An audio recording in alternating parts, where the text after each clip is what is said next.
People के पेड़ के नीचे हम लक्ष्मी जी के साथ शनिवार के दिन आपसे मिलने के लिए आए हैं। शनिवार के दिन जो पीपल के वृक्ष के नीचे दिया लगाएगा उसके घर में कभी संपदा की कमी नहीं होगी। सारे दिन पीपल के वृक्ष के नीचे हमारा निवास होगा।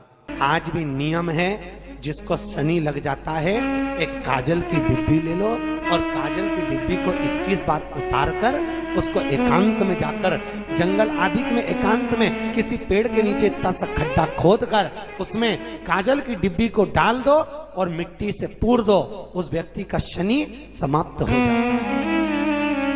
काशी विश्वनाथ का नाम लेकर काजल की डिब्बी को 21 बार उतार कर अगर काशी विश्वनाथ का नाम लेकर शनि वाले व्यक्ति को अगर पेड़ के नीचे दबा दे, शनि समाप्त। शनि उसको शनिवार के दिन जो पीपल के वृक्ष में सरसों के तेल का दीप लगाता है उसको शनि कभी परेशान नहीं करता। एक बात हमेशा ध्यान रखिएगा, मान लो अगर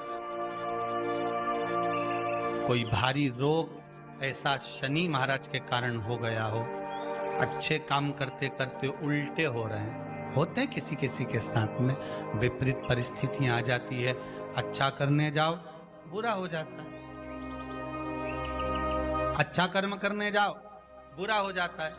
तो पीपल के वृक्ष की जो छाल होती है, छाल देखिए, पीपल के वृक्ष में जो छाल लगी होती है उस छाल को घिसकर चंदन बनाकर भगवान शंकर का स्नान कराकर अभिषेक कराकर पूजन कराने के बाद हमें पिपलेश्वर महादेव का नाम लेकर, कौन से महादेव?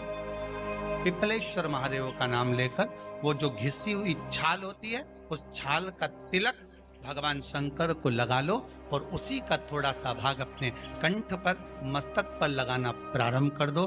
धीरे धीरे जो विपरीत दशा है वो सुधरना प्रारंभ हो जाती है। पर नाम याद रखना, पिपलेश्वर, जम के बोलिए पिपलेश्वर महादेव।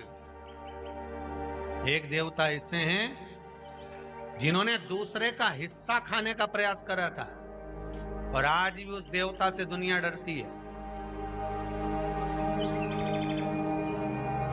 और उन्होंने दूसरे का हिस्सा खाने का प्रयास करा था तो शंकर भगवान ने उसको भी नहीं छोड़ा। कौन से देवता? वो बाल्टी में हर शनिवार को आते हैं आपके यहाँ। कौन से? शनि देव। उनने क्या करा था? भगवान सूर्य नारायण ने अपने सारे पुत्रों को देखा, सारे पुत्रों,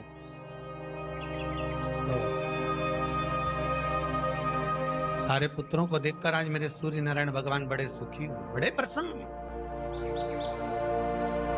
मेरा पुत्र शनि भी श्रेष्ठ है, मेरा पुत्र यम भी श्रेष्ठ है, सब ठीक है। आज भगवान सूर्य देवता ने अपने पुत्रों को बुलाकर कहा, आज मेरा मन कर रहा है कि मैं सारे लोगों का राज्य अपने पुत्रों को बांट दूं, सबको अपना अपना हिस्सा दे दूं।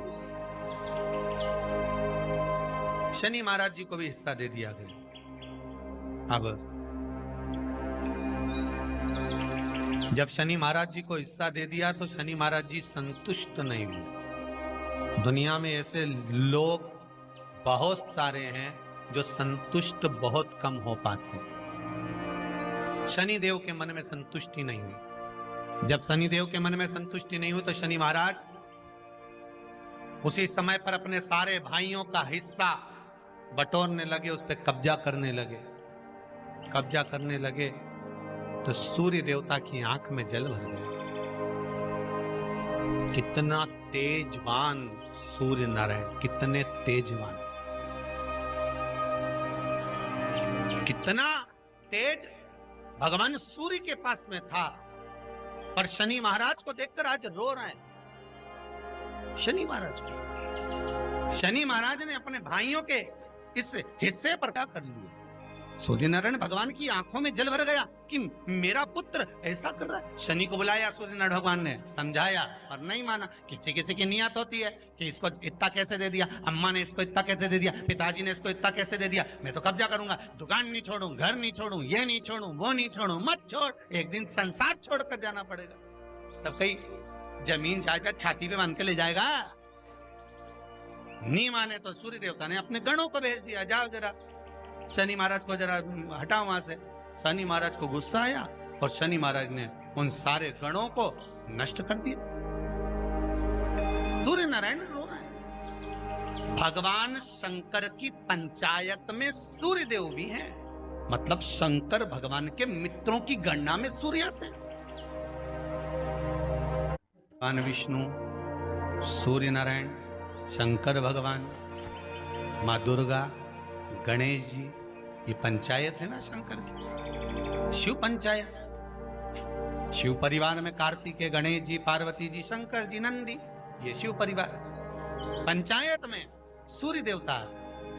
सूर्य नारायण को रोता हुआ देखकर भगवान शंकर को बड़ा दुख हुआ। शिव जी ने पूछ लिया, क्या बात है, आप रो रहे हो?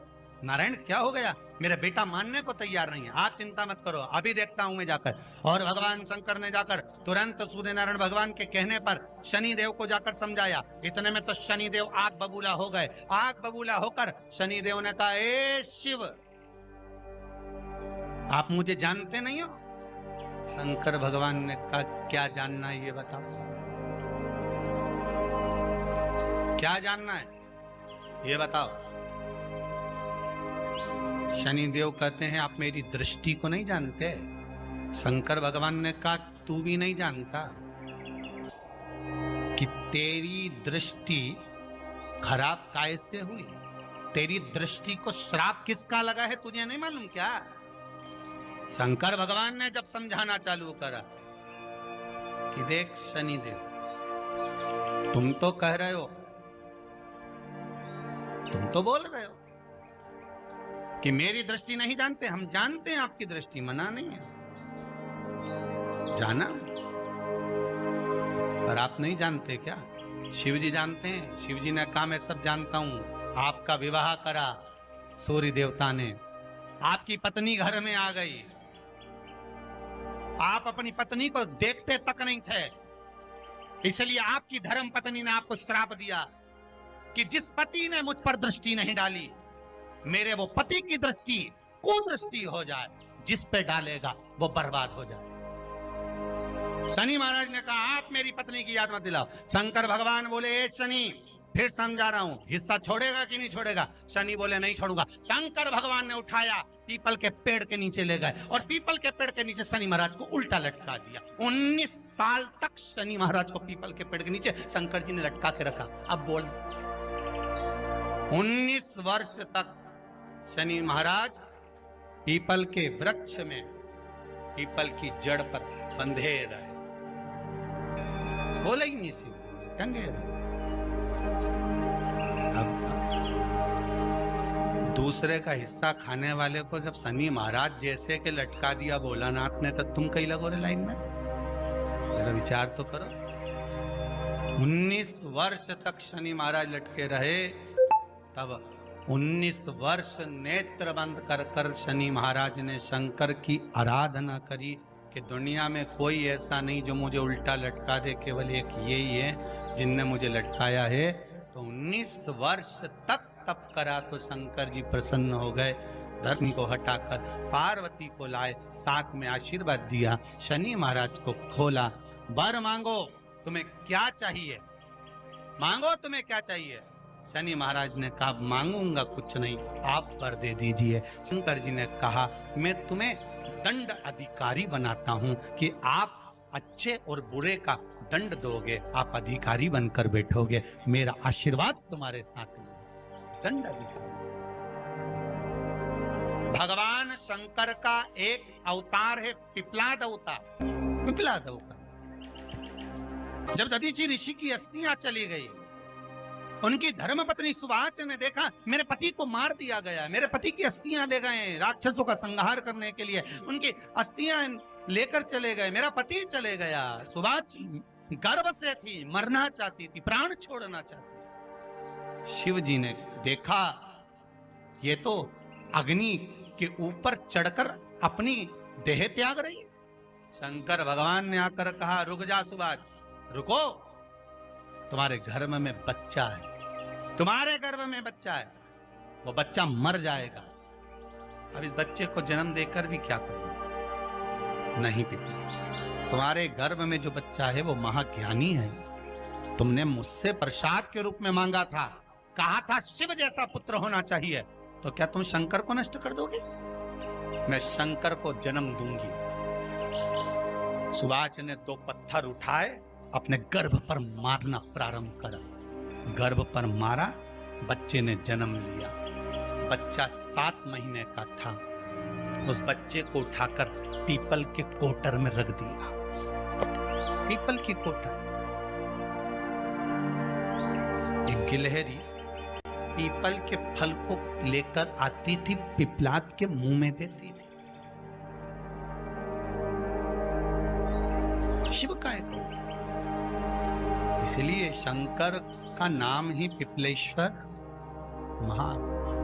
शिव का एक अवतार पिपलाद के रूप में हुआ है। तुम क्यों चिंता करती हो? तुम चिंता मत करो, तुम्हारा पुत्र जन्म दो तुम। और दिया धन सुभाष ने, उसके बाद प्राणों को त्यागा। और उस पीपल के कोटर में अगर भरण पोषण करने वाला कोई था तो वह देवाधिदेव महादेव था। फिर निवेदन करेंगे, माता के गर्भ में बच्चा रहता है, उसका भरण पोषण करने वाला मेरा देवाधिदेव महादेव है। अगर जन्म उसने दिया है तो मृत्यु भी वो देगा। अगर तुमको कुछ ज्ञान दिया है तो अच्छी जगह पर भी वही पहुंचाएगा। आप जो अभिलाषा लेकर आते हैं, बच्चे कहते हैं हमारी नौकरी नहीं है, सर्विस नहीं है, हम इस कॉलेज में पढ़ना चाहते हैं, हम इस जगह जाना चाहते हैं, हम इस पद पर जाना चाहते हैं, बस इतना याद रखना, तुम्हारा भाग्य बुरा नहीं होता। कभी भी याद रखना, संसार में जिसको भगवान ने जन्म दिया उसकी किस्मत कभी बेकार नहीं हो सकती। अगर भगवान तुम्हारी किस्मत बेकार होती तो जानवर बनाकर पैदा करता, इंसान बनाकर नहीं। किस्मत अच्छी थी इसलिए इंसान बनकर पैदा, जानवर बनाकर पैदा नहीं करा। अगर तुम्हारी किस्मत अच्छी थी इसलिए मनुष्य बनकर पैदा हुए हो, इंसान बनकर पैदा हुए हो, मानव बनकर पैदा हुए हो। भगवान को दोष मत देना कि भगवान ने किस्मत बेकार दी है। भगवान ने किस्मत अच्छी बनाई है इसलिए तुझे मृत्यु लोक में जन्म दिया। भगवान ने भाग्य अच्छा बनाया इसलिए तुझे शिव महापुराण की कथा सुनने का मौका दिया। नहीं तो भाग्य में नहीं होती तो कहां से मिल जाती? किस्मत अच्छी है तो भगवान नौकरी भी लगाएगा, धंधा भी करवाएगा, सर्विस भी कराएगा, विवाह भी करेगा, शादी भी करेगा, मकान भी बनाएगा, जायदाद भी देगा, संतान भी देगा। उसने दिया है पेट तो भरेगा वही। हम काय को अपने माथे पर ले? मैंने इतनी पढ़ाई कर ली, मैं इंजीनियर हो गया, मैं ये बन गया, मैंने तो ये कर लिया, उसके बाद भी मैं घर में बैठा हूं, मेरा छोरा घर में बैठा, इतना पढ़ने के बाद बैठा। जन्म उसने दिया है, भाग्य उसका है, किस्मत उसकी है, तो कहो उसको कि शंकर का भजन कर, मंथन करे, मक्खन निकलेगा और घी भी जरूर बने। हारना मती, जब तेरे 3.5 करोड़ बन, गिनती मत करना, गिनती वो करेगा। तू तो भज, तू कुबेरेश्वर का स्मरण कर, तू महाकाल का स्मरण कर, तू काशी विश्वनाथ का स्मरण कर, तू महाकाल राजा का स्मरण करके तो देख। शिव का भजन कर, 1 लोटा पानी ले जाकर रोज चढ़ा शंकर जी के मंदिर में जा।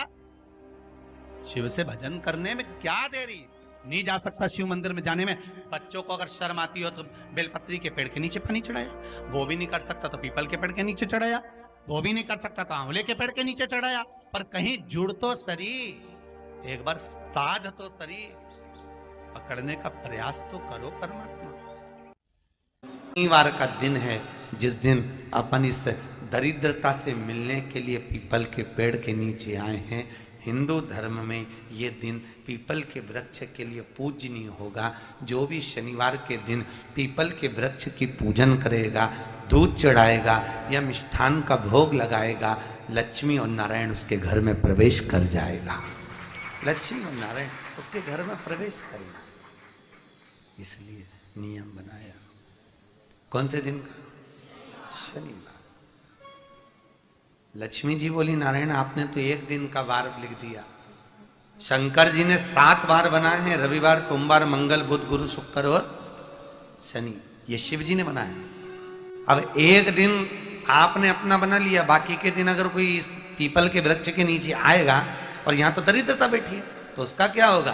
भगवान नारायण बोले, सुन दरिद्रता, तेरे से एक विनती है, अगर कोई भी मनुष्य इस पीपल के पेड़ के नीचे अगर 7 दिन में आता है और उसके हाथ में अगर कोई सामग्री होती है तो तू उसके घर में प्रवेश नहीं करेगी। नियम है पीपल के वृक्ष का, या तो पानी का लोटा लेकर जाओ, कुंकू का चोपड़ा लेकर जाओ, शक्कर लेकर जाओ, या पेड़ के नीचे चींटी को डालने के लिए आटा ले जाओ, पर खाली हाथ पीपल के वृक्ष के नीचे कभी मत जाओ, कभी नहीं जाओ। खाली हाथ जाओगे तो दरिद्रता तुम्हारे घर में प्रवेश करेगी। दरिद्रता उठकर खड़ी होकर बोली, नारायण तुमने अपनी मनमानी करी है, एक दिन मुझे भी मेरा चाहिए। भगवान ने कहा बोल कौन सा दिन चाहिए। दरिद्रता कहती है रविवार के दिन इस पीपल के वृक्ष के नीचे मैं दिन भर नृत्य करूं, इसमें रहूं, और जो यहां आए रविवार को मैं उसके घर में प्रवेश करूं। भगवान ने कहा ठीक है। दरिद्रता रविवार का दिन एक ऐसा दिन रहेगा जिस दिन तू इस पीपल के वृक्ष के नीचे नृत्य करेगी, और जो आएगा इस पीपल के वृक्ष के नीचे तो उसके साथ प्रवेश करेगी। मैंने तुझे वर दिया। इसलिए हमारे यहाँ केवल पीपल का वृक्ष अगर दीवार में भी लग जाता है ना, किसी की फैक्ट्री की दीवार में, किसी के घर की दीवार में पीपल का वृक्ष अगर लग जाता है, पीपल का पौधा लग जाता है, उसको कितना भी तोड़ लो वो वापस लग जाएगा। फिर तोड़ोगे फिर लग जाएगा। अगर पीपल के पौधे को तोड़ना है तो केवल रविवार का दिन एक नींबू, एक मिर्ची और बमूल का कांटा, ये 3 चीजें रखने के बाद में आधे घंटे बाद रविवार के दिन पीपल के पेड़ को उखाड़ कर फेंक दो। दूसरी बार कभी पीपल दीवार में लगता ही नहीं, कभी नहीं लग सकता। केवल एक रविवार का, केवल एक संडे, इतवार का। घर में दीवारों पर अगर पीपल लग भी गया है, इसलिए पीपल के वृक्ष को उखाड़ने का, अगर घर में पीपल लगा हुआ है या पीपल का पौधा हमारे घर में लग गया, उसको उतारना, निकालना, लगाना, तो पीपल के वृक्ष को अगर निकाला जाता है तो रविवार के दिन, और अगर पीपल के वृक्ष को कहीं लगाया जाता है तो सोमवार के दिन या मंगलवार के दिन, बुधवार के दिन, इन दिनों में लगा सकते पीपल के वृक्ष कहीं लगाना। शनिवार का दिन एक ऐसा दिन होता है जिस दिन पीपल के वृक्ष को कहीं जाकर लगाया नहीं जाता, क्योंकि शनिवार के दिन पीपल के वृक्ष के नीचे लक्ष्मी रहती है। हम अपने हाथों से अगर पीपल का वृक्ष किसी दूसरी जगह पर शनिवार को रोपित करते हैं तो हमारे घर की लक्ष्मी अपने घर से छिन्न होकर चली जाती है। इसलिए शनिवार के दिन पीपल लगाया नहीं जाता, किसी के घर जाकर उसको वापस पलटा नहीं जाता। लग गया उसको प्रभु मेरी धर्म पत्नी को कहाँ रखूं आप बताओ। वो तो जहां यज्ञ होता है, अनुष्ठान होता है, दान होता है, पुण्य होता है, सत्कर्म होता है, वहां जाने को तैयार नहीं। अब करूं क्या। भगवान ने बोला एक काम करो। दुर्वासा जी बोले जिसके यहां रात्रि में बर्तन झूठे पड़े रहते हो उसके घर में इस दरिद्रता को लेकर तुम प्रवेश कर जाना। जिसके यहां रात्रि में बर्तन झूठे पड़े हो वहां लेकर प्रवेश कर जाओ। दूसरी जगह दुर्वासा जी बोले जो स्त्री घर में दोपहर के समय पर सो रही हो उसके घर में इसको लेकर प्रवेश कर जाइए। जो स्त्री दोपहर के समय में घर पर सो रही हो इस दरिद्रता को लेकर प्रवेश कर जाइए। तीसरा, जिसके यहां पर दरवाजे पर कांटे वाले पौधे लगे हों उस घर में इस दरिद्रता को लेकर प्रवेश कर जाइएगा। दरिद्रता कितनी सुंदर बात कही है। दाता और विधाता कौन कौन? दाता और विधाता। लक्ष्मी और दरिद्रता के सगे भाई हैं। कौन कौन? दाता और विधाता। दाता को फिटकरी प्रिय है, विधाता को नमक प्रिय